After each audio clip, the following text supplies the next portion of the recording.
Hey guys, welcome back to our channel. நம்ம இப்போ இந்த வீடியோவில் எங்கே கிளம்பிட்டோம்னு பார்த்தீங்கன்னா ஆல்ரெடி தம்ப்நெயிலில் பார்த்துருப்பீங்க. ஏலகிரி கிளம்பிட்டோம். வீட்டிலேருந்து கிட்டத்தட்ட 20 கிலோமீட்டர்ஸ் மேலே நம்ம ரைட் கிளம்பி வந்தாச்சு. இதுக்கப்புறம் பெட்ரோல் போட்டு கிளம்ப வேண்டியதான். இங்கே டீ குடிச்சிட்டு ஏதாச்சும் சாப்பிட்லாம் அப்படின்னு சமோசா சாப்பிட்ருக்கானுங்க.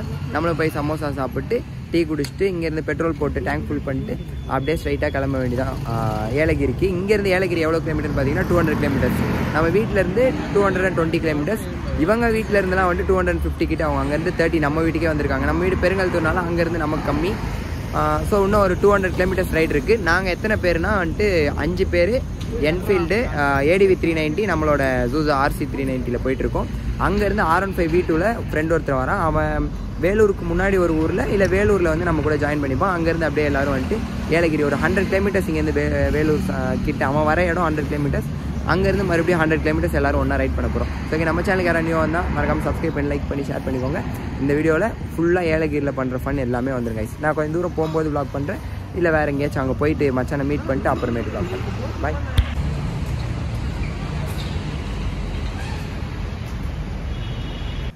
ஸோ கைஸ் எல்லாம் வண்டி டேங்க் ஃபில் பண்ணலாம் அப்படின்னு சொல்லிட்டு பெட்ரோல் பங்க் வந்தாச்சு. நம்ம வண்டி எவ்வளோ பெட்ரோல் பிடிச்சிருக்கு டேங்க் ஃபுல்லுக்கு அப்படின்னு பார்த்தீங்கன்னா 915 ருபீஸ் சம்திங், 915 16 ருபீஸ்க்கு பிடிச்சிருக்கு.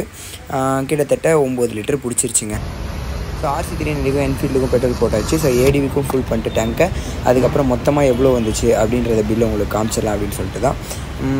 எவ்வளோ இது வரைக்கும் 3200 ரூபா. ஸோ இன்னும் டேங்க் ஃபுல் எவ்வளோ பிடிக்குதுன்னு பார்ப்போம். கிட்டத்தட்ட நம்ம வண்டி தான் கம்மியாக பிடிச்சிருந்துச்சி. மற்ற 2 வண்டியும் 1000 ரூபாய்க்கு மேலே தான். மொத்தமாக நம்ம வந்து இப்போது 3314 ரூபாய்க்கு பெட்ரோல் போட்டுருக்கோம். சரி கைஸ், அப்படியே பெட்ரோல் போட்ட கையோட ஏர் ஃபில் பண்ணிக்கலாம், எல்லா வண்டியிலையும் ஏர் செக் பண்ணிக்கலாம் அப்படின்னு சொல்லிட்டு.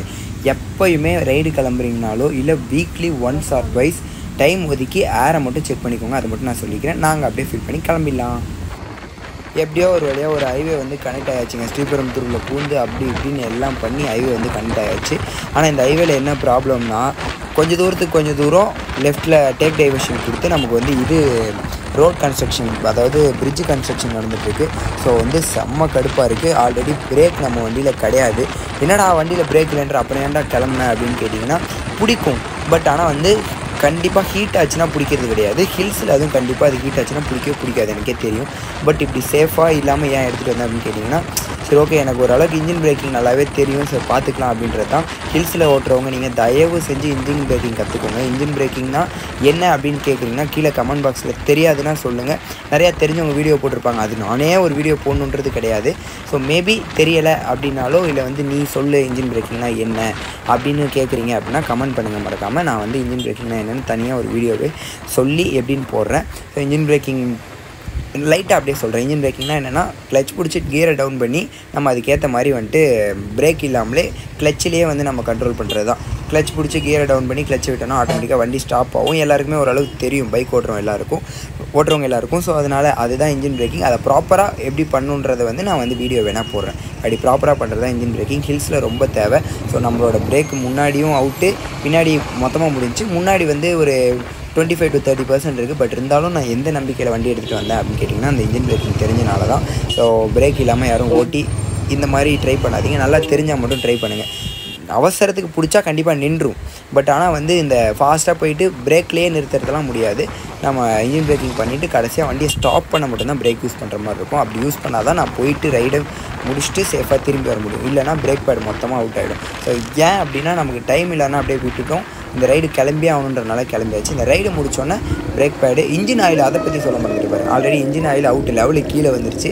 இப்படி எடுக்கவே கூடாது வண்டியை. நான் சஜ்ஜஸே பண்ண மாட்டேன். நானே பண்ணுறதுக்கு ஒரு மெயின் ரீசன் எனக்கு டைம் இல்லைன்றனால இந்த ரைடு முடித்தோன்னே இன்ஜின் ஆயிலும் சரி பிரேக் ஆயிலும் சரி டாப் அப் பண்ணி பிரேக் பேட் டிஸ்க் பேடு ஏதாவது போயிருந்துச்சுன்னா என்னென்னு பார்த்து மாற்றிடணும். பின்னாடி அவுட்டு இப்போ அதை வந்து பார்த்து டிஸ்க் பேடும் மாற்றிடுவேன். ஸோ நீங்களும் ப்ராப்பராக வந்து பிரேக்கிங்கோட எப்பயுமே வந்து ரைடு கிளம்புனா ரைடு போக ஆரம்பிங்க. அவ்வளோதான். அங்கே வேறு R15 ஒருத்தன் சைலன்சர் போட்டு டொரன்றான்ப்பா. இந்த தான் நான் சொன்னேன், ஆல்ரெடி சொன்ன மாதிரியே நமக்கு இப்போது லெஃப்ட்டு கட்டாச்சு பார்த்தீங்களா. கட்டாகி இந்த மாதிரி சர்வீஸ் ரோடு வந்து அதில் இருக்க பிரச்சனையெல்லாம் தாண்டி நான் மறுபடியும் வந்து மெயின் ரோடு ஏறுறதுக்குள்ளேயே ஒரு வழி ஆகிடுது. இதே தான் கண்டினியூவாக நடந்துகிட்ருக்கு. ஸோ பெருசாக என்னால் வ்ளாக் எடுக்க முடியல. மெயின் ரோட்டில் போனால் நம்ம பாட்டுக்கு ஜாலியாக மைக் ஆன் பண்ணி பேசிட்டு போயிடலாம். நம்மகிட்ட GoPro கிடையாது. நம்ம வந்து மொபைல் கேமராவில் தான் வீடியோ எடுக்கிறோம் அப்படின்றதுனால கொஞ்சம் கஷ்டமாக இருக்குது. நம்ம ஸ்ட்ரெயிட் ரோட்னால் நம்ம பாட்டுக்கு ஜாலியாக ஆன் பண்ணி அப்படியே பேசிக்கலாம். இது உள்ளே வந்து போகிறனால தான் கொஞ்சம் கஷ்டமாக இருக்குது. ஓகே, கூடிய சீக்கிரம் நம்ம வாங்கிடலாம் கேமரா ஏதாச்சும் ஒன்று. ஸோ நம்ம சேனலுக்கு யாராவது புதுசாக வந்திருந்தீங்கன்னா இங்கேயே சொல்லிக்கிறேன், சப்ஸ்கிரைப் பண்ணிட்டு அப்படியே பாருங்கள். நம்ம ஆல்ரெடி vlog ஸ்டார்டிங்கில் ஃப்ரெண்ட் ஒருத்தன் ஜாயின் பண்ணுறான்னு சொல்லியிருப்போம். அது வேலூர் கிடையாது, ஆற்காடில் ஜாயின் பண்ணுறான். நான் ஆற்காடில் போய்ட்டு அவனை பார்த்துட்டு அதுக்கப்புறம் கண்டினியூ பண்ணுறேன். அப்படியே கண்டினியூவாக வாட்ச் பண்ணுங்கள். அங்கேருந்து ஸ்ரீபெரும்புத்தூர்லேருந்து கிட்டத்தட்ட 80-90 கிலோமீட்டர் கிட்ட ஓட்டு வந்துட்டோம். மச்சான் இங்கே தான் வெயிட் பண்ணிட்டுருக்கான் நாங்கள் வாங்க இந்த கடையில். இப்போ எங்கே இருக்கோன்னு பார்த்தீங்கன்னா, நான் ஆல்ரெடி சொன்ன மாதிரி ஆற்காடு அங்கே தான் இருக்கும். ஆற்காடு டிஸ்ட்ரிக்ட் வருமா என்னன்னு தெரியல, ஆற்காடில் தான் இருக்கும் எல்லோரும். அவ்வளோதான், டைம் ஆகிடுச்சு ஆல்ரெடி, அதனால் கிளம்பிட்டோம். ஸோ ஓகே, நான் அப்படியே போகிறேன். சரி ஓகே, யாரை பார்க்க வந்தோம் என்ன ஏதுன்னு காமிக்கலாம்னா அப்படியே கேமரா இருந்தேன். சரி கைஸ், வண்டி வந்து பார்த்தீங்கன்னா V2 டயர் பார்த்தீங்கன்னா நல்லா எவ்வளோ பெஸ்ட்டு போட்டு வச்சுருக்கேன். இது எவ்வளோ சைஸ் அப்படின்றத நான் கேட்டு வீடியோ முடிச்சு சொல்கிறேன். சார் சைஸ் எவ்வளோ? Tyre size 150 size 140. நம்ம வண்டிக்கும் 140 தான். அது இதுக்கு இன்னும் கம்மியாக வரும். V2க்கு 120 சம்திங் தான் வரும். 140 போட்டிருக்காங்க. இருங்க பின்னாடி இந்த லுக்கை காட்டுறேன். இப்படி தான் இருக்குது வண்டி. எங்கேயாவது சின்னதாக சேத்துல போனாலும் ஃபுல்லாக சேர் அடிச்சிடும். ஸோ நம்ம வண்டியில் வேறு பிரேக் பேட் ஆல்ரெடி தேஞ்சு போச்சு. ஒன்லி இன்ஜின் பிரேக்கிங் தான் பண்ணிட்டுருக்கோம். ரொம்ப ஸ்டாப் பண்ண வேண்டியது இருந்தால் தான் பிரேக் பிடிச்சிருக்கோம். ஸோ பத்திரமா போயிட்டு வந்துடும் நம்புறேன். சரி கைஸ், நான் அப்படியே இன்னும் கொஞ்சம் தூரம் போயிட்டு அப்புறம் வாக் பண்ணி பண்ணுறேன். ஆல்ரெடி டைம் ஆயிடுச்சு. ஒரு அங்கேருந்து மறுபடியும் ஒரு 50 கிலோமீட்டர்ஸ் கிட்ட ஓட்டிட்டு வந்துட்டோம். இங்கேருந்து ஒரு 80-90 கிலோமீட்டர்ஸ் தான் இருக்கும். R15ல் ஏர் ஃபில்டர் மாற்றிருக்கான் பையன். சவுண்டு என்ன சவுண்டு வருதுன்னு மட்டும் பாருங்கள். நான் அப்படியே கேமரா திருப்பி காட்டுறேன். எல்லோரும் இங்கே தான் இருக்கும். நான் திருப்பி காட்டுறேன். சவுண்டு மட்டும் எப்படி இருக்குன்னு பாருங்கள், பார்த்துக்கோங்க. இது போட்ட ஏர் ஃபில்டரா? இது ஸ்டாக்கில் வந்து ஏர் ஃபில்டர். இது ஸ்டாக்கில் வந்து ஏர் ஃபில்டரு. இதை கழட்டிட்டு பையன் உள்ளே போட்டு ஏர் ஃபில்டர் வந்து பாருங்க. ரெட் கலரில் தெரியுதா? வண்டி சவுண்டு மட்டும் எப்படி மாறுதுன்னு பாருங்கள்.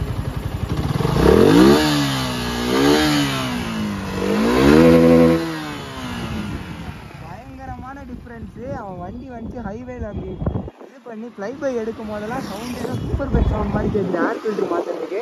இந்த ஏர் ஃபில்ட்ரு வந்து பார்த்தீங்கன்னா மச்சான் எவ்வளோ அந்த ஏர் ஃபில்ட்ரு எவ்வளோ மச்சான்? 800 800 தான். ஆனால் இதுலேயே வந்துட்டு அடுத்து போட்டால் இன்னொன்று இருக்குது. 2500 மச்சான் ஒரிஜினல். 2500 ஒரிஜினல். இதுலேயே ஏர் ஃபில்ட்ரு அடுத்து போட போகிறேன். அது போட்டாலும் இதே சவுண்ட் தான் வரும். இது டூப்ளிகேட் தான். ஸோ செக் பண்ணிக்கலாம் சவுண்டுன்னு சொல்லிட்டு ஃபஸ்ட்டு இது போட்டிருக்கான் 800 ருபீஸ்க்கு. ஸோ அவ்வளோதான், இங்கே தான் வெயிட் பண்ணிகிட்ருக்கோம் எல்லோரும். டைம் வந்து என்ன ஆச்சு அப்படின்னு பார்த்தீங்கன்னா, ஒரே நிமிஷம், மணி 10:55. நம்மளது 5 நிமிஷம் ஃபாஸ்ட். அப்படி பார்த்தா மணி வந்து 10:50 ஆச்சு. நாங்கள் எப்படியும் ஒரு 11 மணிக்கெலாம் ஏலகிரி போய் ரீச் ஆகிடுவோம் கைஸ். ஸோ அவ்வளோதான், இந்த ஹைவேல தான் நின்றுட்டுருக்கோம். ஓகே, நான் அப்படியே போவேன். வேறு எங்கேயாச்சும் vlog எடுக்கிறேன். பெருசாக வண்டியில் போகிறது எடுக்க முடியல. பட்டு அங்கே போயிட்டு நான் ஏலகிரி போயிட்டு கன்டினியூ பண்ணுறேன். அப்படியே கட் பண்ணிக்கிறேன். இல்லை ஏலகிரி ஹில்ஸ் போகும்போது நான் வண்டியில் vlog எடுக்கிறேன் கைஸ். காஜா பிரியாணின்னு சொல்லிட்டு காஜா பிரியாணியில் தான் இப்போ பிரியாணி சாப்பிட்டோம். ஆம்பூரில் இருக்கும். ஆம்பூரில் பிரியாணி சாப்பிட்டு கிளம்பியாச்சு. ஆல்ரெடி ரூமில் நாங்கள் எடுத்து இந்த ரெசார்ட்லேருந்து கால் பண்ணிட்டாங்க, என்ன இன்னும் வரலையா அப்படின்னு சொல்லிட்டு. இன்னும் ஒரு 1 hour 1.5 hour வந்துடும் அப்படின்னு சொல்லிட்டோம். பிரியாணி ஓகே தான். 160 ருபீஸ் பிரியாணி, சிக்கன் பிரியாணி. மட்டன்னா வந்துட்டு 230 சம்திங் சொன்னாங்க. அதுக்கப்புறம் எக் பிரியாணி தான் 150. அவ்வளோதான். நாங்கள் வந்துட்டு chicken biryani 4, 2 egg biryani order பண்ணி எல்லோரும் சாப்பிட்டோம். நல்லா சாப்பிட்டு பீடா வாங்கலான்னு பசங்களாம் நின்றுருக்கானுங்க. பீடா சாப்பிட்டு அப்படியே இங்கேருந்து வண்டி எடுத்துகிட்டு கிளம்ப வேண்டியதான். ஹில்ஸ் போனோன்னா யாரையாச்சும் வீடியோ பின்னாடி இருந்தால், ஏன்னா நம்மக்கிட்ட கோப்ரோவும் எதுவுமே கிடையாது. ஸோ வந்து மொபைலில் தான் வீடியோ எடுக்கணும். ஸோ அதனால் பின்னாடி இருந்து யாராவது வீடியோ எடுத்தாங்கன்னா அப்படியே ஏர்பாட்ஸ் கனெக்ட் பண்ணி நான் vlog பண்ணுவேன். வயிறு ஃபுல்லாக சாப்பிட்டாச்சு. அப்படியே கிளம்பி இங்கேருந்து போக வேண்டியதான். ஸோ காஜா பிரியாணி வந்தால் ட்ரை பண்ணி பாருங்கள். ஓகே தான், ஓரளவுக்கு. ரொம்ப சூப்பர்லாம் சொல்ல முடியாது, ஓரளவு ஓகே. முன்னாடி ஸ்டார் பிரியாணிலாம் கேட்டோம். 210 200 அந்த மாதிரி சொன்னாங்க. சரி வேணாம், கொஞ்சம் இன்னும் தள்ளி போகலான்னு சொல்லிட்டு வந்து இங்கே சாப்பிட்டோம். ஊருக்குள்ளெல்லாம் உள்ளே ஒரு 4 கிலோமீட்டர்ஸ் போனால் 120 ரூபா அந்த மாதிரி தான் இருக்குமா பிரியாணி. அப்படி உள்ளே போய் வேணால் கூட நீங்கள் ட்ரை பண்ணி பாருங்கள். நான் டைம் ஆச்சு அப்படின்றனால தான் இங்கேயே சாப்பிட்டோம். சரி கைஸ், அப்படியே கட் பண்ணிக்கிறேன். ஹில்ஸ் போனோன்னே அப்புறம் vlog பண்ணுறேன். போய் பீடா போட்டு போய் நல்லா சர்வ் வைக்க போகிறோம் கைஸ். அவ்வளோதான், ஹில் வந்தாச்சு. பின்னாடி தான் ஏலகிரி. நாங்கள் இங்கே நின்று ஃபோட்டோலாம் எடுத்துகிட்டு இருக்கோம். கேட்கும்னு நினைக்கிறேன். ஸோ ஃபுல்லாக அப்படியே பயங்கரமாக இருக்குது இங்கேருந்து பார்க்க. ஸோ வந்துட்டு ஃபோட்டோ வீடியோ எல்லாம் எடுத்துகிட்டு இருக்கோம். ஸோ நான் அப்படியே உங்களுக்கு திருப்பி காட்டுறேன், காமிச்சிட்டு அதுக்கப்புறமேட்டு ஹில்லில் போகும்போது நான் வீடியோ எடுக்கிறேன் கைஸ். ஸோ இப்படி தான் இருக்குது, செம்மையாக இருக்குது. என் கைக்கு ஃபோக்கஸ் ஆகிடுச்சு, சூப்பராக இருக்குது. ஸோ ஏலகிரி வந்தாச்சு. அவ்வளோதான். இதுக்கப்புறம் இன்னும் 20 கிலோமீட்டர்ஸ் கிட்ட உள்ளே அப்படியே ஹில் ஏறணும்னா நம்மளோட ரெசிடென்சி. மச்சான் நம்ம ரெசிடென்சி பேர் என்ன? ஏதோ பேர் ரஞ்சி தான் புக் பண்ணேன். ஜேஎஸ்பி ரெசார்ட் போகிறோம். ஸோ அங்கே போயிட்டு அப்படியே இது பண்ண வேண்டியதான். எப்படி இன்னும் ஒரு 40 மினிட்ஸ் ஆர் ஒரு 35 மினிட்ஸில் கிளம்பிடுவோம். இங்கே ஃபோட்டோ எடுக்க ஒரு 10 to 15 மினிட்ஸ் கைஸ், அவ்வளோதான். ஸோ இந்த ஒரு அழகான இடத்துல ஃபோட்டோ எடுத்துகிட்டு அப்படியே இந்த மலை மேலே ஏறி அப்படியே போக வேண்டியதான் நம்ம ரெசார்ட்டுக்கு. ஸோ ஓகே, நான் அப்படியே கட் பண்ணிக்கிறேன். வண்டியில் போகும்போது vlog கண்டினியூ பண்ணுறேங்க. அவ்வளோதான், நம்ம அப்படியே ஹில் ஏற ஆரம்பிச்சாச்சு. பசங்களெல்லாம் முன்னாடி போக சொல்லிட்டு நம்ம மொபைலில் தான் வீடியோ எடுக்கிறோன்றனால ஸ்பீடாக போனால் சேஃபும் கிடையாது, பையன் பின்னாடி உட்காந்துருக்கோம் டிச்சில் விழுந்துடும் அப்படின்ற ஒரே காரணத்தினால ஸ்லோவாகவே போகிறோம். நீங்கள்லாம் முன்னாடி வந்து கரெக்டாக போங்க அப்படின்ட்டு சொல்லியாச்சு. எல்லோரும் ஹில்ஸ் ஓட்டுறவங்க மறுபடியும் சொல்கிறேன், இன்ஜின் பிரேக்கிங் கற்றுக்கோங்க. இன்ஜின் பிரேக்கிங் பண்ணி ஹில்ஸ் ஓட்டுங்க. பிரேக் கண்டிப்பாக ஹில்ஸுனாலே வண்டி ஹீட் ஆச்சுன்னா ஃபெயிலியர் ஆக தான் செய்யும். செராமிக் பிரேக் பேட்ஸ் போட்டிங்கன்னா ஓரளவு ஓகே, பட் இருந்தாலுமே இன்ஜின் பிரேக்கிங் கற்றுக்கோங்க. ஹில்ஸ் வந்து தான் கற்றுக்கணுன்றது கிடையாது, நீங்கள் இன்ஜின் பிரேக்கிங் கற்றுக்கிட்டு கூட ஹில்ஸ் வாங்க. புதுசாக ரைட் பண்ண போகிறவங்க சின்ன பசங்க, நானே சின்ன பையன் தான், ஓகே இப்போ தான் லைசன்ஸ் எடுத்துக்கிங்க, ஹில்ஸ்லாம் போகிறோம், ரைட்லாம் போகிறோம் அப்படின்னா நானும் இப்போ தான் கற்றுக்கிட்டு இருக்கேன். நீங்களும் இன்ஜின் பிரேக்கிங் கற்றுட்டு அப்புறமேட்டு வந்து ஹில்ஸ் ஓட்டுங்க கண்டிப்பாக. அப்போ உங்களுக்கு இன்னும் சேஃப்டியாக இருக்கும். அது மட்டும் இல்லாமல் நான் R15 ஏர் ஃபில்ட்ரு மேட்ரை பற்றி சொல்லியிருப்பேன். ஏர் ஃபில்ட்ரு வந்துட்டு யாருமே பெருசாக அது வந்து நான் சஜஸ்ட் பண்ணவே மாட்டேன். அவன் போட்டிருக்கான்னா வண்டி வந்து 87,000 ஓடிச்சு, இதுக்கப்புறம் போட்டு ஓட்டி பார்த்துடலாம் அப்படின்றது தான். மற்றபடி இந்த டூப்ளிகேட் டூப்ளிகேட்டோ ஒரிஜினலோ எக்ஸாஸ்ட்டோ ஏர் ஃபில்ட்ரோ போடாதீங்க. வண்டி ரொம்ப நாள் ஓட்டணும் அப்படின்னு நினைக்கிறவங்க இப்போ மச்சானே வந்து மறுபடியும் மாற்ற போகிறான், மாற்றிட்டு 1 lakh கிலோமீட்டர் வந்து கிளாக் பண்ணலாம் அப்படின்ற அந்த ஒரு விஷயத்தினால வீட்டில் அந்த ஏர் ஃபில்டரை எடுக்க போகிறான். அவன் ஒரிஜினல் ஏர் ஃபில்டருமே கூட போட போகிறது இல்லை, ஸ்டாக்கில் வந்து ஏர் ஃபில்டர் தான் போட போகிறான். நீங்களும் வந்து ரொம்ப நாள் ஓட்டணும் வண்டி அப்படின்னா வந்து இன்ஜின் சீக்கிரம் அடி வாங்காமல் இருக்கணும் அப்படின்னா வந்து இந்த மாதிரி ஏர் ஃபில்ட்ரு இதெல்லாம் பண்ணாதீங்க. பென் பைப்போடு சேர்ந்து எக்ஸாஸ்ட் மாட்டினா மேபி கொஞ்சம் லேட்டாக தான் இன்ஜின் அடி வாங்கும், அதை வேணால் பண்ணுங்கள். பட் ஆனால் வந்துட்டு வண்டி ஸ்டாக்கில் ஓட்டுறது பெஸ்ட்டு. சிங்கிள் சிலிண்டரை பொறுத்த வரைக்கும் நீங்கள் இன்லைன் 4லாம் போயிட்டிங்கன்னா வந்து 4 சிலிண்டர் பைக்கெலாம் என்ன வேணால் பண்ணலாம், அதெல்லாம் ஒன்றும் ப்ராப்ளம் இல்லை. சிங்கிள் சிலிண்டர் பைக்கை பொறுத்த வரைக்கும் அது ஏர் ஃபில்டர்லாம் மாற்றினா வர ஏருக்கும் அங்கே உள்ள நடக்கிற கம்பஷனுக்கும் அதுக்கும் இதுக்கும் செட் ஆகாது, வண்டி இன்ஜின் தான் அடி வாங்கும். ஸோ அதனால் அது வந்து சொல்லிக்கிறேன். ஏன்னா நான் அந்த இடத்துல வண்டி சவுண்ட் சூப்பராக இருக்குன்னு அப்படியே சொல்லியிருப்பேன். ஸோ அதை வந்து எனக்கு ரொம்ப பிடிச்சிருந்துச்சி. ஒரு சூப்பர் பைக் சவுண்டே ஃப்ளை பை எடுக்கும்போது கேட்குது. பட் ஆனால் வந்துட்டு அது பண்ணுறது சஜஸ்டபிள் கிடையாது. எப்போயாச்சும் வேணால் ட்ரை பண்ணி பாருங்கள் எக்ஸாஸ்ட் மாற்றுறதோ இதெல்லாம். ஆனால் எப்பயுமே வந்து அதை மாட்டி ரைட் பண்ணாதீங்க லாங் ரைட்லாம் பண்ணுறப்போ. ஸோ அவ்வளோதான். இந்த பசங்களாம் முன்னாடி போக விட்டாச்சும் அவங்களாம் பறந்துருப்பானுங்க எனக்கு தெரிஞ்சு. ஏன்னா கார்னரிங் பண்ண போகிறேன் அங்கேருந்து வந்தானுங்களே. ஸோ நம்மளும் வீடியோலாம் எடுத்து முடிச்சோன்னா பறக்க ஆரம்பிச்சிருக்கேன். நான் வீடியோ எடுக்கும்போது நான் ஓகே கொஞ்சம் புல் பண்ணி இந்த மாதிரி காலி ரோட்டில் ஏற்றலாம்னு வச்சுக்கோங்களேன். ஆனால் வந்து பின்னாடி வந்து கார்னரிங்லாம் வச்சோன்னா பையன் கீழே வந்துடும். ஏன்னா நம்ம வண்டி சீட்டு போய் தான் தெரியுமே, ஆல்ரெடி கம்ஃபர்டபுள் சுத்தமாக கிடையாது. ஸோ அதனால தான் இங்கே ஸ்கூட்டியில் போகிறோம், நம்ம போட்டு நம்ம போகலாம். நிறைய இடத்துல போர்டும் வச்சுருக்காங்க. கொல்லிலாம் ஓட்டிட்டு நமக்கு இது ஒரு மாதிரி ஈஸியாக தான் இருக்குது ஏலகிரி. பட் ஆனாலும் ஹில்ஸுன்றதுனால கொஞ்சம் பார்த்து நம்ம ரேஷ் ட்ரைவ்லாம் பண்ணாமல் நம்ம சேஃபாகவே ஓட்டுவோம் கண்டிப்பாக. அதனால் அதெல்லாம் ஒன்றும் பிரச்சனை கிடையாது. ஓகே, இதுக்கப்புறம் வந்து நான் பசங்களை போய் பிடிக்கணும், ஆல்ரெடி டைம் ஆகிடுச்சு. நான் அப்புறம் ப்ளாக் பண்ணுறேன் கைஸ். ஸோ கைஸ், ஏலகிரி பாதி ஏறுற இடத்துல தான் இருக்கும். பயங்கரமாக இருக்குது. பின்னாடி வீடு எல்லாம் அப்படியே கொஞ்சம் கொஞ்சமாக தெரியுது. இன்னும் இந்த மலை ரொம்ப பெரிய ஹைட்லாம் இல்லைன்றனால நாங்கள் இன்னமும் ஹைட் ஏறணும். ஸோ பாதியில் இருக்கனால இங்கேருந்தே நமக்கு வீடுலாம் நல்லா தெரியுது. நான் கேமரா திருப்பி காட்டுறேன் இருங்க. பசங்க ஒரு 2 வண்டி முன்னாடி போயிடுச்சு. நாங்கள் 2 வண்டியில் மட்டும் வந்தவங்க மட்டும் வெயிட் பண்ணி இங்கே பார்த்துட்ருக்கோம். நான் வந்தால் வீடியோ எடுக்கணும்னு சொல்லிட்டு அப்படியே இருந்துட்டேன். ஒரே நிமிஷம். இப்படிதான் இருக்குது கைஸ், பயங்கரமாக ஃபுல்லாகவே அந்த பக்கம் அங்கெல்லாம் மலை இருக்குது. சுற்றி மலை தான் தெரியுது, நடுவில் ஊரெல்லாம் தெரியுது, பச்சை பசேர்னு இருக்குது. நம்ம சென்னையிலலாம் சிட்டிக்குள்ளே இருந்துட்டு இங்கே வந்து பார்த்தா எவ்வளோ சூப்பராக இருக்குது பார்க்கவே ஊரே.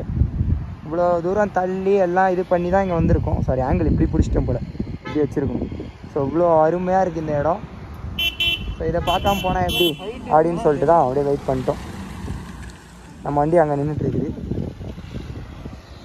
ஓகே சரி கைஸ், அவ்வளோதான். இதோட நான் ஸ்ட்ரைட்டாக ரூமுக்கு போயிட்டே கண்டினியூ பண்ணுறேன்.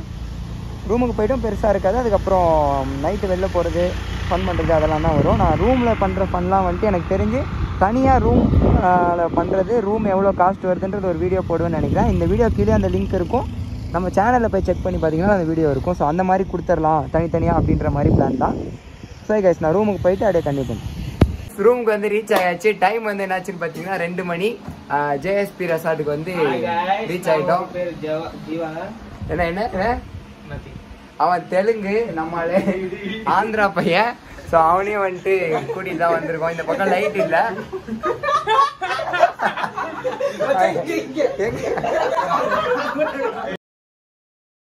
சென்சார் போட்டுடலாம்.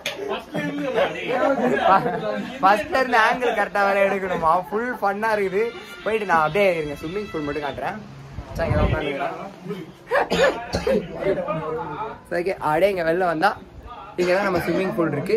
மற்றபடி இந்த ரூமோட லொக்கேஷனு, இது என்ன ஏது, எவ்வளோ முன்னாடி பார்க்கிங்லேருந்து எவ்வளோ சேஃப் இருக்குது, என்ன ஏதுன்னு எல்லாத்தையும் வந்துட்டு ஒரு தனி வீடியோவாக ஒரு 5 to 10 நிமிஷம் நாங்கள் இங்கே ஸ்விம்மிங் பூலில் பண்ணுற ஃபன்னு அது எல்லாமே வந்துட்டு தனியாக அந்த வீடியோவில் வரும். அது நம்ம சேனலில் ஆல்ரெடி போட்டிருப்போம். இல்லை வந்துட்டு இந்த வீடியோக்கு அடுத்து வரும். ஸோ செக் பண்ணி பார்த்துக்கோங்க. இது கீழே நான் ஒருவேளை அதை ஃபஸ்ட்டு போட்டேன்னா டிஸ்கிரிப்ஷனில் லிங்க் தரேன். ஏன் தனித்தனியாக போகிறேன் அப்படின்னா அதை தனியாக தேடி வரவங்களுக்கு அந்த வீடியோ இருக்கும். இதில் வந்து புதுசாக இந்த ரூமை பற்றி தெரிஞ்சுக்கவோ இல்லை தங்க வரவங்களுக்கு தெரிஞ்சுக்க எதுவும் கிடையாது. நார்மலாக நம்ம பண்ணுற ஃபன் தான் இருக்க போகுது. ஸோ அதனால் இதில் நார்மலாக இங்கே விளையாடுற ஃபன் எல்லாமே இருக்கும். நாளைக்கு இன்றைக்கி எல்லாம் சுற்றி பார்க்குற ஃபன்லாம் இருக்கும். இந்த வீடியோ 20 நிமிஷம் மேலே தான் போகும். அது வந்து ஒரு 5 minutes தனியாக இந்த ரூமை பற்றி மட்டும் போட்டுடலாம். ஸோ மேபி வரவங்களுக்கு ஈஸியாக இருக்கும். ஸோ இது எவ்வளோ கம்மியாக நாங்கள் எடுத்திருக்கோம், இவ்வளோ கம்மியாக ஓரளவுக்கு நல்லா ஒரு ஸ்விம்மிங் பூலோட ஒரு ரூமா ஏலகிரியில் அப்படின்றதெல்லாம் நீங்கள் அந்த வீடியோவில் பார்த்து தெரிஞ்சுக்கோங்க. உங்களுக்கு தேவைப்பட்டாலும் அந்த வீடியோ போய் பார்த்துக்கோங்க. இந்த வீடியோக்கு அடுத்து இல்லை இதுக்கு முன்னாடியே நான் அந்த வீடியோ போட்டிருப்பேன் கைஸ். அவ்வளோதான். நாங்கள் வேறு எங்கேயாவது வெளில கிளம்பணும்னா அப்போ நான் வ்ளாக் பண்ணுறேன். பாய். ரூமில் இருந்து கிளம்பி நாங்கள் வந்து எங்கே போயிட்டுருக்கோம்னு பார்த்தீங்கன்னா நிலாவூரான்னு தெரியல, அங்கே போயிட்டுருக்கோம். அங்கே வந்து வியூ பாயிண்ட் மாதிரி இருக்கும் அப்படின்னு சொன்னாங்க. டைம் என்ன ஆச்சுன்னு பார்த்தீங்கன்னா 4 மணி ஆச்சு. 3 மணிக்கு கிளம்பணும். ஆவினில் போய் டீ குடிச்சிட்டு எல்லோரும் பிஸ்கெட்லாம் சாப்பிட்டு அங்கேருந்து கிளம்பி வந்துட்டு இருக்கோம். நம்மளோட 390 வீட்டிலே விட்டு வந்தாச்சு. ஐ மீன் ரூம்லேயே ரெசார்ட்லேயே RC 390. ஏன் அப்படின்னா அதில் பிரேக் ஆயில் முன்னாடியும் இல்லை பின்னாடியும் இல்லை. பிரேக் பேடு பின்னாடி தேஞ்சிச்சு, முன்னாடி என்னென்னு சரியாக தெரில. அதுக்கப்புறம் வேறு என்ன இன்ஜின் ஆயில் லெவலுக்கு கீழே போயிடுச்சு. இதெல்லாம் தாண்டி நான் ஏன் ரைடு எடுத்துகிட்டு வந்தேன்னா சரி போய்டும் அப்படின்ற ஒரு நம்பிக்கையில் தான். பட் ஆனால் நீங்களாம் எடுத்துகிட்டு போகும்போது அப்படி எடுத்துகிட்டு போகாதீங்க. ஸோ அந்த ஒரு விஷயத்தினால நம்ம வண்டியை விட்டுட்டு இங்கேருந்து வீட்டுக்கு போகிறப்ப எடுத்துக்கலான்னு சொல்லிட்டு நம்ம V2 அதுக்கப்புறமேட்டு அதுக்கப்புறமேட்டு ADV 390 இருங்க நான் அப்புறம் கன்டினியூ பண்ணுறேன். நம்ம ADV 390 V2 அதுக்கப்புறமேட்டு Enfield 350 கிளாசிக் 350 3மே எடுத்துகிட்டு வந்துருக்குறோம். எங்கே நம்ம போகிறோம் நிலவூர். ஆல்ரெடி சொன்ன மாதிரி நிலவூர் போகிறோம். ஹார்ன் அடிச்சு பிரச்சனை பண்ணிட்டோம். ஸோ அங்கே தான் போயிட்டுருக்கோம். பசங்களாம் பின்னாடி வந்துட்டுருக்காங்க. இப்படி தான் இருக்குது. ஃபுல்லாக ரோடு தான், ஆனால் ஆஃப் ரோட் ஆகிடுச்சு. ஏதோ ஒரு 30-35 வருஷத்துக்கு முன்னாடி ரோடு போட்டிருப்பாங்க போல். அதுக்கப்புறம் எதுவும் போட காணோம் பெருசாக. ஃபுல்லாக ரோடு மாதிரி அப்படி தான் இருக்குது. ஃபுல்லாக கல் மாரி இருக்குது. இந்த மாதிரி லட்சத்தில் தான் இருக்குது ரோடு. சரி அவங்க ரோடே போட மண் ரோடு இருந்தால் கூட பரவாயில்லங்கிற மாதிரி தான் இருக்குது. அந்த பக்கம்லாம் சூப்பராக இருக்குது பார்க்குறதுக்கு. ஸோ நான் அந்த நிலவூர் போயிட்டு வியூ பாயிண்ட் போயிட்டு கண்டினியூ பண்ணுறேன்.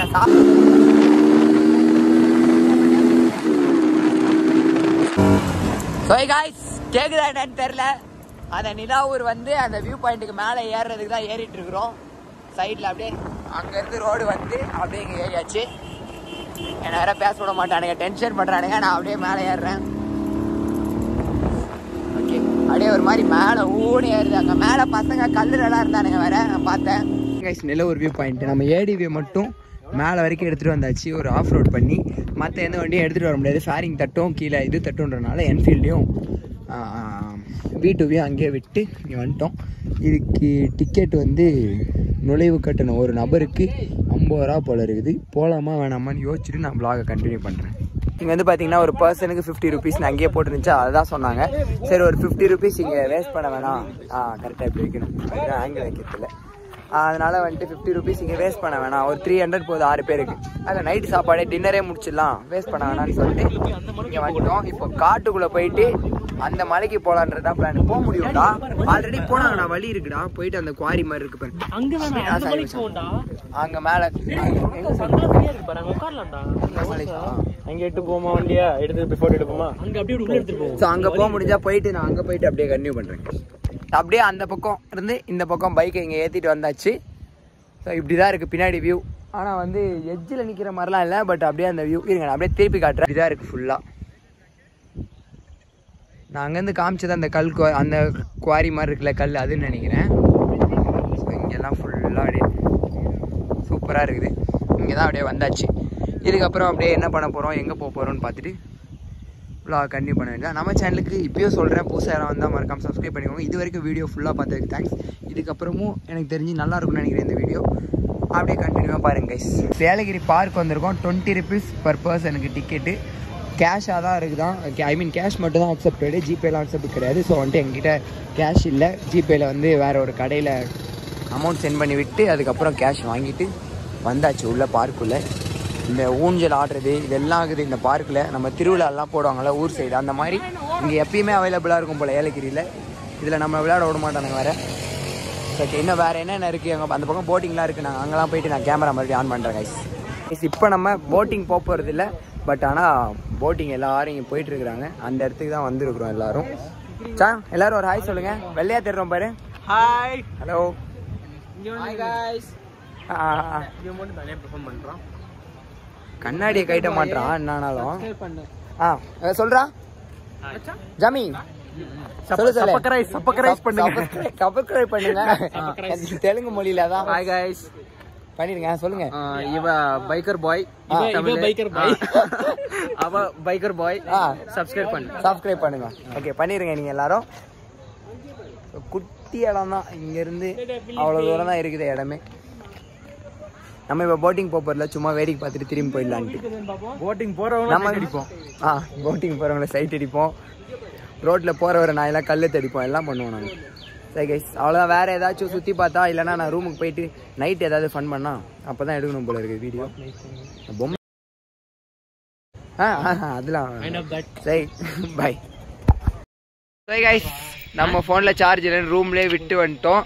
இங்கே அப்படியே சும்மா ஒரு 3 கிலோமீட்டர் பைக்கில் அப்படியே ரைடு போகலாம் அப்படின்னு சொல்லிட்டு வந்தோம். ஃப்ரெண்டு ஃபோன் தான் வீடியோ எடுத்துருக்கேன். OnePlusல எந்த அளவுக்கு கிளியராக இருக்குன்னு எனக்கு தெரியல.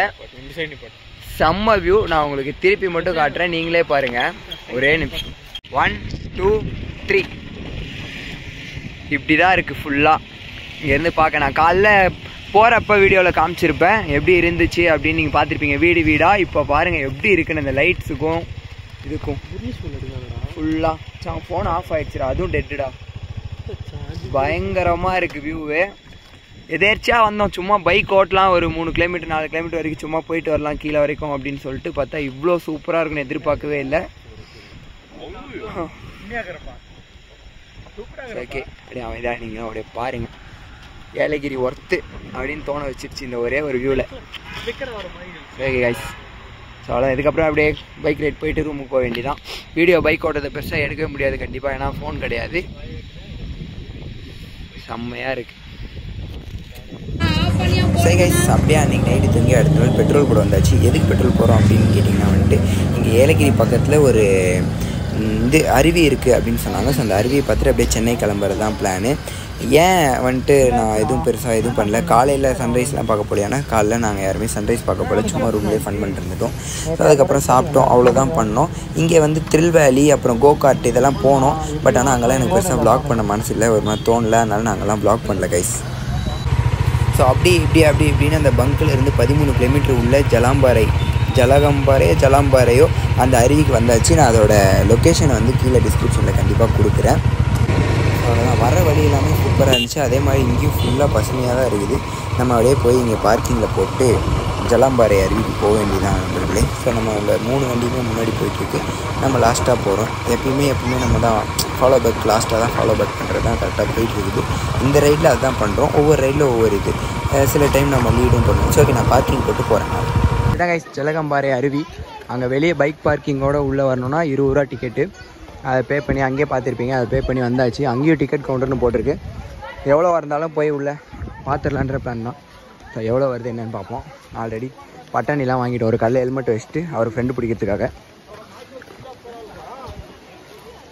கடல் மட்டத்திலேருந்து உயரமும் 480, 500 மீட்டர்ஸ் சி ஹைட்லேருந்து இந்த அருவி வந்து ஹைட்டாக. நான் மேலே போயிட்டு டிக்கெட் எவ்வளோ என்னென்னு பார்த்துட்டு அப்புறமேட்டு அருவிக்கிட்ட போயிட்டு சொல்கிறேன். தண்ணி வருது, அருவியில் தண்ணி இருக்குதுன்னு நினைக்கிறேன். மாமந்தூர் மாதிரி ஆகாது, பட் அதுலேயும் ஒரு ஹிடன் ஃபால்ஸ் பார்த்துருப்போம் நம்மளோட ஆந்திரா ட்ரிப்பில். லாஸ்ட்டாக போட்ட வீடியோ நீங்கள் செக் பண்ணிங்கன்னா தெரியும் கைஸ். இங்கேருந்து அருவிக்கு வந்து பார்த்திங்கன்னா இப்படி தான் என்ட்ரன்ஸ் இருக்குது. இங்கே ஒரு பர்சனுக்கு 10 ரூபா, அவர் தான் டிக்கெட் வாங்குவார் போல். இங்கே வந்து 10 ரூபா ஆளுக்கு. நாங்கள் மொத்தம் 5 பேர் தான் இப்போ அருவியில் குளிக்க போகிறோம். ஒருத்தர் வந்து வரல அப்படின்ட்டான், மச்சான் அங்கேயே உட்காந்துக்கிறேன், வண்டியை ஹெல்மெட்லாம் பார்த்துக்கிறேன்ட்டான். சரி ஓகே அப்படின்னு சொல்லிட்டு வந்துட்டோம். இருந்தாலும் நாங்கள் ஒரு கடையில் ஆல்ரெடி ஹெல்மெட் வேறு கொடுத்து வச்சுருந்தோம். ஸோ நல்லா தான் இருக்குது என்ட்ரன்ஸ், எனக்கு தெரிஞ்சு நல்லாயிருக்கும்னு நினைக்கிறேன். நம்ம குளிக்கலாம் போகிறதில்ல, பார்ப்போம் என்ன நடக்குது அப்படின்னு உள்ளே போயிட்டு. அருவி வந்து ரீச் ஆயாச்சு. கொஞ்சம் தூரம் தான் நடக்கிற மாதிரி இருந்துச்சு. இவ்வளோதான், இவ்வளோ குட்டியான அருவி தான். நம்ம ஆல்ரெடி ஆகாய கங்கை கொல்லியில் பார்த்த மாதிரி அந்த மாதிரிலாம் பெரிய அருவிலாம் இல்லை. நம்ம யாரும் குளிக்கிற ஐடியாவில் இல்லை. அங்கே பின்னாடி பாறை இருக்குல்ல, அதில் வேணால் ஏறி உட்காரலாம். அவ்வளோவா வலி இருக்குது. கொஞ்சம் நாள் மண்டை ஓப்பன் ஆகிருக்கும். சூப்பராக தான் இருக்குது. சுற்றி மலை. யாராவது குளிக்க போகிறீங்களா? யாரும் குளிக்கிற ஐடியாவில் இல்லை பெருசாக. நான் திருப்பி காட்டுறேன் கைஸ். இந்த இருக்குது இந்த பிளேஸ் ஃபுல்லாக. நாங்கள் ஜாக்கெட்லாம் எடுத்துகிட்டு வந்து ரைடிங் ஜாக்கெட் போட்டு இப்படி போஸ்ட்லாம் கொடுக்கலாம், ஃபோட்டோ எடுக்கலான்னு பார்த்தோம். பார்த்தா எங்கே இங்கே ஒன்றும் எடுக்க முடியாது போல இருக்குது.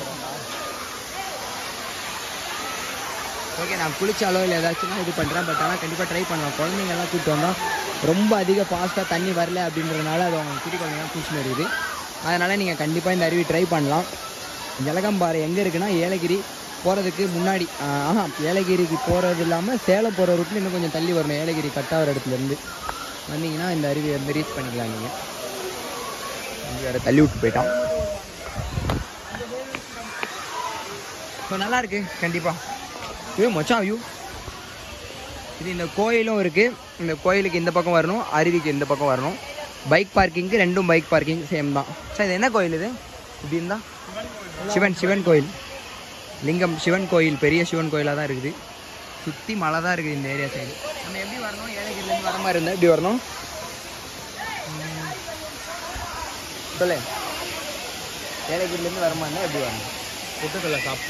பொட்டுக்கல்லை சாப்பிட்டு சொல்றா. ஏலகிரிலேருந்து ஏலகிரி ஹில்ஸ் கீழே இறங்கிட்டு அப்படியே அந்த ஹைவேல ஜாயின் பண்ணணும். நீங்கள் சென்னையிலேருந்து வந்தால் ஏலகிரி ஹில் லெஃப்ட் கட் பண்ணாமல் ஸ்ட்ரைட்டாக திருப்பத்தூர் தாண்டோன்னா அழகப்பா காலேஜ் இருக்கும்டா. திருப்பத்தூர் தாண்டோன்னு அழகப்பா காலேஜ், அதுலேருந்து அழகப்பா காலேஜ்லேருந்து லெஃப்டில் ஒரு ரோடு 13 கிலோமீட்டர் தாண்டியா? அழகப்பா காலேஜ் தாண்டி லெஃப்டில் ஒரு ரோடு 13 கிலோமீட்டர். அங்கேருந்து ஸ்பீட் பிரேக்கர் தான் நிறையா இருக்குது.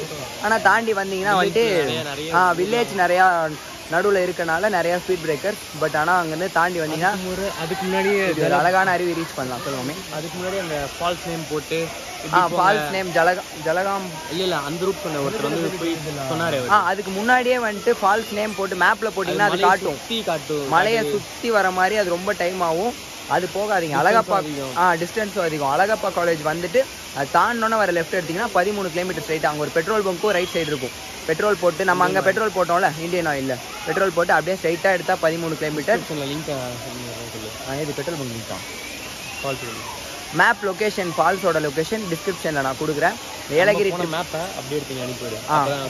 நாங்கள் எந்த மேப் வழியாக வந்தோமோ அந்த மேப்பை அப்படியே நான் எடுத்து அனுப்பிவிடுறேன் உங்களுக்கு. நீங்கள் அது மூலிமா யூஸ் பண்ணி இங்கே ஏலகிரி சைடில் ஏலகிரிக்கு வந்தீங்கன்னா இந்த ஃபால்ஸ் வந்து கண்டிப்பாக விசிட் பண்ணிட்டு போங்க. ஏன்னா பைக் பார்க்கிங் 20, இங்கே 10, 30 ரூபாயில் வந்து நீங்கள் இதை விசிட் பண்ணிட்டு போகலாம். கூட்டமாக தான் இருக்குது. ஆமாம், ஆனால் கொஞ்சம் கூட்டமாக தான் இருக்குது. மேபி இது லீவ் நாளுன்றனால மற்ற நாள் எப்பயாச்சும் வந்தாலோ இல்லை டைமிங் வேறு வந்தால் மேபி கூட்டம் கம்மியாக இருக்கும். பட் குட்டி குழந்தைங்களாம் கூப்பிட்டு வந்தால் அழகாக விளையாடலாம். சரிங்க, அப்படி திருப்பி காட்டுறேன். அழகாக விளையாடலாம். ஏன்னா வந்துட்டு தண்ணி ரொம்ப ஃபாஸ்ட்டாலாம் வரல. அதனால் வந்துட்டு நம்ம குழந்தைங்கள்லாம் கூப்பிட்டு வந்தால் நல்லா விளையாடலாம். ஸோ அவ்வளோதான் இந்த அருவி இதை பற்றின விஷயம். இங்கேருந்து அப்படியே நம்ம கிளம்பி சென்னை போக வேண்டியதான். நான் போகிற வேலையை எங்கேயாச்சும் பைக்கில் வ்ளாக் பண்ணால் பண்ணுறேன். அப்படி இல்லைன்னா அவ்வளோதான். மற்றபடி வேறு எதுவும் பார்க்க போகிறதில்ல. ஸ்ட்ரைட்டாக ஒரு 4-4:30 மணிக்கு கிளம்பி 8-9 மணிக்குள்ளே வீட்டுக்கு போகிற மாதிரி தான் பிளான் கைஸ். ஓகே, நான் அப்படியே கட் பண்ணிக்கிறேன். வேறு சாப்பிடும் போதோ இல்லை பைக் போகும்போதோ இல்லை எங்கேயாச்சும் ஒரு இடத்துல கண்டினியூ பண்ணி வ்ளாக் அப்படியே என் பண்ணிக்கிறேன் கைஸ். Bye guys. நம்ம வந்து பார்த்திங்கன்னா டீ குடிக்க நிறுத்திருக்கோம். டைம் வந்து 7 o'clock ஆச்சு. நம்ம கிளம்புன இடத்துலேருந்து அருவி போனோம்ல, அங்கேருந்து சாப்பிட்டு 5:30 மணி அந்த மாதிரி கிளம்பி 1.5 மணி நேரம் ஓட்டிட்டு வந்துட்டோம். 100 கிலோமீட்டர்ஸ் கிட்ட வந்துட்டோம். இன்னும் நம்மளோட பெருங்குளத்தூருக்கு எவ்வளோ தூரம் அப்படின்னு பார்த்தீங்கன்னா 100 கிலோமீட்டர் தான். Sriperumbudur 80 kilometre something. இன்னும் எனக்கு தெரிஞ்சு ஒரு 1 hour அப்படி போயிடலாம். 8:30, 9 o'clockலாம் வீட்டுக்கே போய் ரீச் ஆகிடலாம். ஸோ இது வரைக்கும் 100 அந்த மாதிரி க்ரூஸ் பண்ணிட்டு வந்தோம். இதுக்கப்புறம் ஒரு 80, 70, 90 அந்த மாதிரி போகலாம். ஏன்னா லைட்டு பெருசாக நம்ம வண்டியிலையும் இல்லை. அது மட்டும் இல்லாமல் இந்த ரோடு வந்து நிறையா கன்ஸ்ட்ரக்ஷன் நடக்குது. இந்த வேலூர் ஹைவே, ஸ்ரீபெரும்புத்தூர் வேலூர் ஹைவே என்னென்னா நடுவில் டேக் டைவர்ஷன் கொடுத்து லெஃப்ட் இறக்கிறாங்க பிரிட்ஜு கட்டுறதுனால. மேபி இன்னும் ஒரு 2 வருஷத்துக்குள்ளே அதெல்லாம் கட்டி முடிச்சாங்கன்னா சூப்பராக இருக்கும்னு நினைக்கிறேன். ஸோ அவ்வளோதான் இந்த வீடியோ. அவ்வளோதான், அப்படியே நான் போயிடுவேன். எனக்கு தெரிஞ்சு திரும்பி பைக்கில் போகிறத வ்ளாக் எடுக்கிற மாதிரி எனக்கு தெரியல. பிகாஸ் பயம் ரொம்ப டயர்டு. நம்ம மொபைலில் தான் எடுத்துகிட்டு இருக்கோம். நம்மகிட்ட GoPro எதுவுமே கிடையாது. ஸோ அதனால் அதெல்லாம் கனெக்ட் பண்ணி என்னால் இப்போ எடுக்க முடியுமான்னு தெரியல. ஸோ இந்த வ்ளாக் இந்த இடத்துல என் பண்ணிக்கிறேன். கொஞ்சம் அப்படி இப்படின்னு எடிட் பண்ணி நான் கரெக்டாக போட்டிருப்பேன்னு நினைக்கிறேன். நல்லா இருந்தால் லைக் பண்ணுங்கள், ஷேர் பண்ணுங்கள், சப்ஸ்கிரைப் பண்ணுங்கள். நம்மளோட கொடைக்கானல் ஏலகிரி ரூம் ஸ்டே பற்றி தெரியணும் அப்படின்னா அந்த வீடியோ டிஸ்கிரிப்ஷனில் லிங்க் தரேன். இல்லைனா வந்துட்டு நம்ம சேனலில் இருக்கும், செக் பண்ணி பார்த்துக்கோங்க. அதே மாதிரி நம்ம போன ஃபால்ஸோட ரூட்டுக்கும் வந்துட்டு நான் கீழே டிஸ்கிரிப்ஷனில் லிங்க் தரேன். ஸோ அதான் கைஸ் இந்த வீடியோ இந்த இடத்துல என் பண்ணிக்கிறேன். லைக் பண்ணுங்கள், ஷேர் பண்ணுங்கள், சப்ஸ்கிரைப் பண்ணுங்கள். பாய். நான் சேஃபாக வீட்டுக்கு போயிடுவேன். அதே மாதிரி நீங்கள் பைக் ஓட்டினாலும் சேஃபாக ஓட்டுங்க.